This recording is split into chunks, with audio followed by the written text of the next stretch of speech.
Je suis tellement excité d'être ici avec vous aujourd'hui. Et puis on va faire beaucoup d'annonces ensemble. Dans la campagne électorale, on va faire beaucoup d'annonces. On va même faire notre première annonce maintenant. Et puis on annonce à tout le monde ici qu'on va commencer d'utiliser des affiches bilingues. Bon.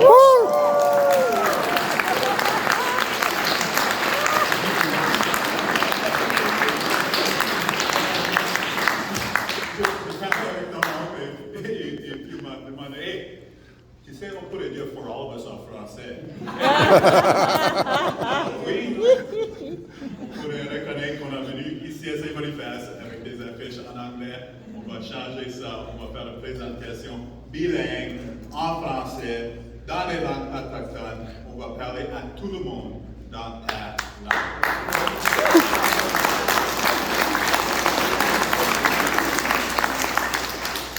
C'est un peu drôle aussi. Ça fait longtemps que je connais Robert et puis je l'ai rencontré quand il a travaillé avec des jeunes à une école qui s'appelle Youth Build. Et puis il a travaillé comme un charpentier et puis aussi comme un enseignant là-bas. Et il a changé des vies pour beaucoup de jeunes hommes qui ont fait face à leurs défis, mais il y avait comme une influence positive avec eux. Et il a aussi fait des blagues contre moi. On était comme dans une salle comme ça, et puis il a dit, OK, Wab Kinew est ici, mais avant que Wab Kinew s'en vienne pour parler, je te présente Wab Kinew. Et puis il a mis comme un chapeau rouge.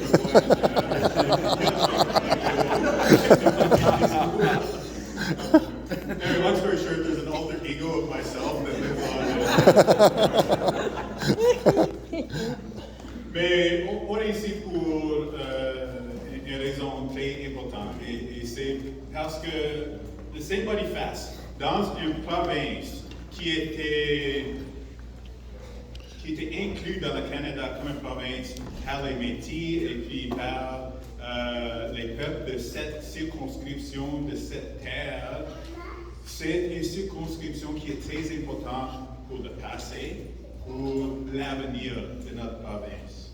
Et pour moi, le Manitoba n'est pas complet si on n'a pas une députée qui représente cette communauté, cette circonscription dans le palais législatif. Bravo, bravo.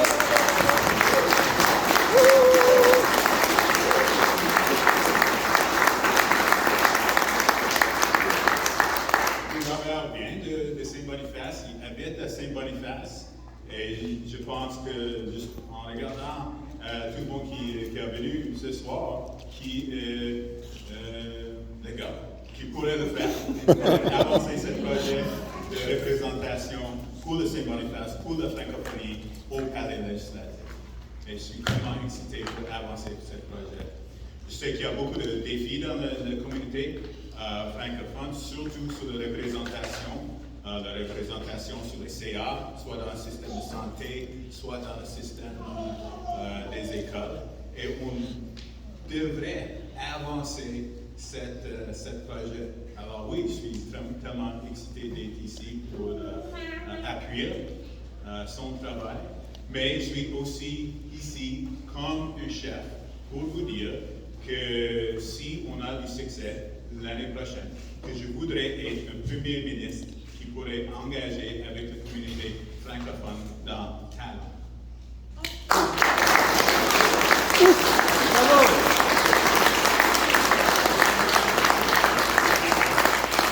Alors, l'hôpital à Saint-Boniface, il y a des grands défis là-bas. Même chose à HSP et puis tous les autres hôpitaux, même dans les centres de santé aux endroits ruraux. On pourrait améliorer la situation avec notre équipe. On a des infirmières qui travaillent avec nous, comme Uzoma Asquare, notre porte-parole pour la santé.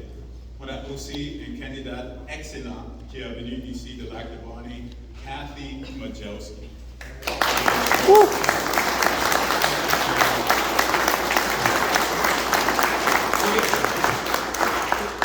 fait un peu des blagues avec les langues. Je vais présenter tous les candidats et candidates et je vais commencer avec celles qui ne parlent pas en français.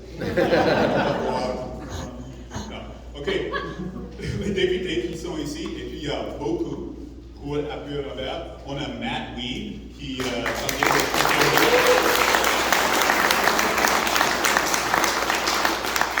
infrastructure critic. Nello Altamar, de Transmona.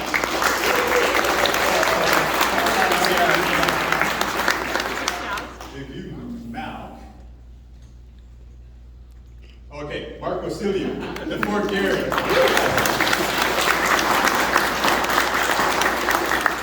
Finance critic, Mintu Sandhu.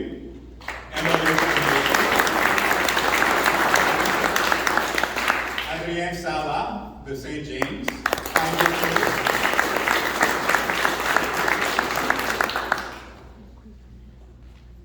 C'est tout le monde. OK, et puis comme candidat et candidate, on a Kathy, et puis on a Jennifer Chen.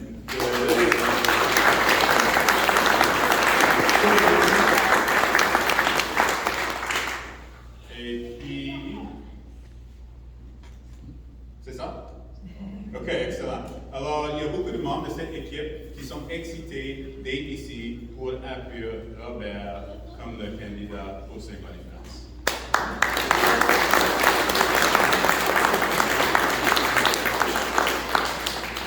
So you know we're going to talk about healthcare, you know we're going to talk about education, but I also want to talk about something that is very personal to me, which is I think the Manitoba NDP, in addition to using the bilingual signs that I announced earlier today, we need to send a clear message to Manitoba that it's time to respect working people in Manitoba again.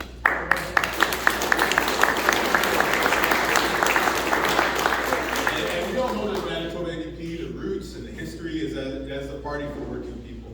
But what I mean by it's time to respect working people in Manitoba again is this. For decades in this province, we had a deal.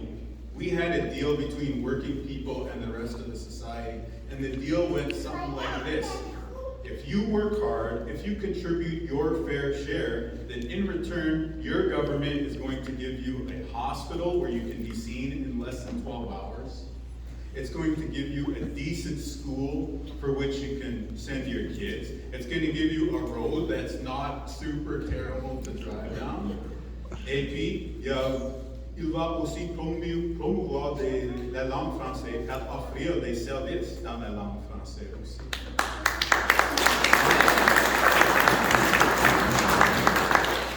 But this deal has been broken by the PCs. That deal is no longer in place in Manitoba. You can be the hardworking person, whether you're a steel worker or a nurse or a teacher, or you own your own business doing landscaping or paving, whatever it is. You can do your part. You can contribute to Manitoba, but you can no longer count on your Manitoba government providing those essential services anymore. And that has to be fixed. And to me, that's like kicking sand into the face of the working person. That we're still asking you to contribute the same amount, but we're not giving back to you the same amount of respect and the same amount of services and the same quality of life that you deserve. And that has to stop. And only the NDP can fix that.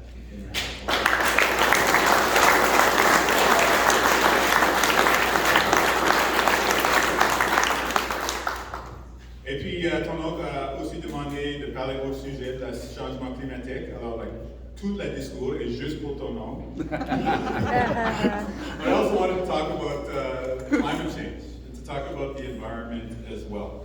And I think everybody in the room probably shares values around wanting to ensure that the next generation of Manitobans is going to have a safe, clean, healthy environment so that they can be as proud of this place tomorrow as we are of this place today.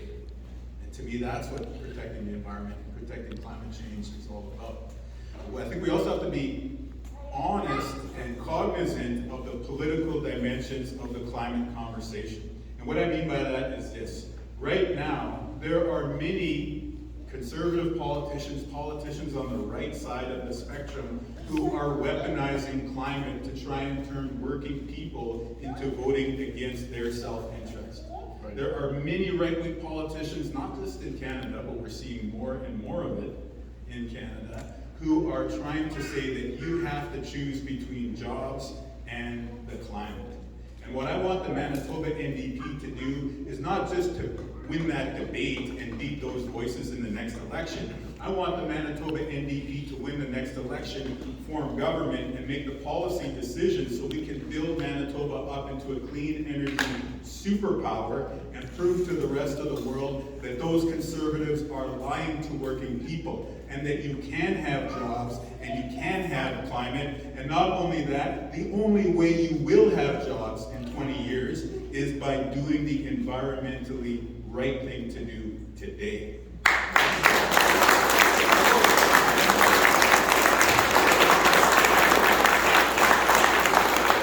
I think Manitoba is the only province that can lead this, or at least we're the best suited province to lead this, given the investments in Manitoba Hydro that we already have, the highly trained workforce that we have who knows how to work with these sorts of clean energy projects, and the fact that we have a population that gets it and wants to do the right thing when it comes to the climate and it comes to the environment. The challenge that other provinces have, particularly to the west, is when you talk about clean energy jobs to someone in Alberta or someone in Saskatchewan, it's imaginary. You're asking them to imagine clean energy jobs. Here in Manitoba, every single person in this room knows somebody who works for Manitoba Hydro. Every single person on every single street that you're going to knock on during this election knows somebody who's paying their mortgage, paying their car note, putting food on the table because of a clean energy job that pays a good middle class income. And to me, we have a provincial government that is an absolute embarrassment on this front. They got the Chancellor of Germany coming in to Canada trying to sign clean energy deals, and Manitoba's not even a part of this conversation. And why is that? It's because the PCs have this ideological fixation on trying to tear down Manitoba Hydro, so they are incapable of telling the good news story about what we've built up over the past 5 decades, starting with Schreier and continuing on with the Hawley and Dewar and Selinger here in this province. But I tell you what, you need a salesperson. You need a sales team. You need people who can go out and tell this story to the world and attract investment and attract economic development and, most importantly, attract jobs here to Manitoba and deliver them to the working class and delivering them to the kids that we're all so motivated to help and support. Anyways, I'm getting wound up here, so I'm going to for sure calm down now. But I'm pretty passionate about jobs, I'm pretty passionate about working people, and I'm very passionate about the environment. And I know we just nominated one hell of a candidate who feels exactly the same.